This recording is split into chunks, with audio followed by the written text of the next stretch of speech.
আমার ছেলের কাজ দেখো, এই দেখো মাছ কিনে নিয়ে এসছি, যখন মাছ পুষবে। কোথা থেকে নিয়ে আসলি এগুলো?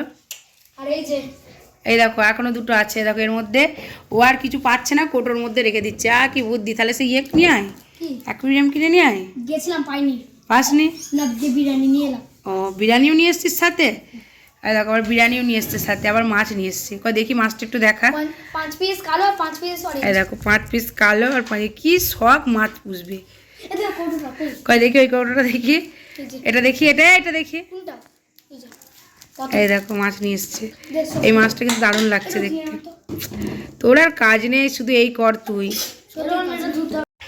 তারপরে এই দেখো এখন অ্যাকুয়ারিয়াম পাইনি বলে ও এখন কৌটোর মধ্যে মাছ রাখছে। তো এগুলো এখন গাছ দিয়েছে, আর এই মাছটাকে এটার মধ্যে এখন ছেড়ে দেবো আমি। এই যা মাছ, যা মাছ, এই দেখো মাছটাকে ছেড়ে দিয়েছি। মাছটাও ভাবছি আমি কোথায় আসলাম। পাতাগুলো ঢাল, পাতাগুলো দে, বাকিগুলো দে। বাকিগুলো তোমার কাছেই তো ছিল না, ওই তোর কাছে আছে। তারপরে এই দেখো এই মাছগুলো এখন ঢালবো। কত মাছ কিনে নিয়ে এসছে দেখো, কাজ আর খুঁজে পাচ্ছে না। যা, আমি চিকটা সবাই ঢেলে দিয়েছি। এই দেখো মাছগুলো হেভি লাগছে। এরকম একটা সেই ইয়েগুলো কিনে নিয়ে আসবি, তবে ভালো লাগবে। দেখো আবার এই দেখো পাথর দিচ্ছে, সোজা সোজা। কাজ আর খুঁজে পাচ্ছে না। ওই দেখো পুরো পানি পড়ে গেছে। আবার ঠিক আছে।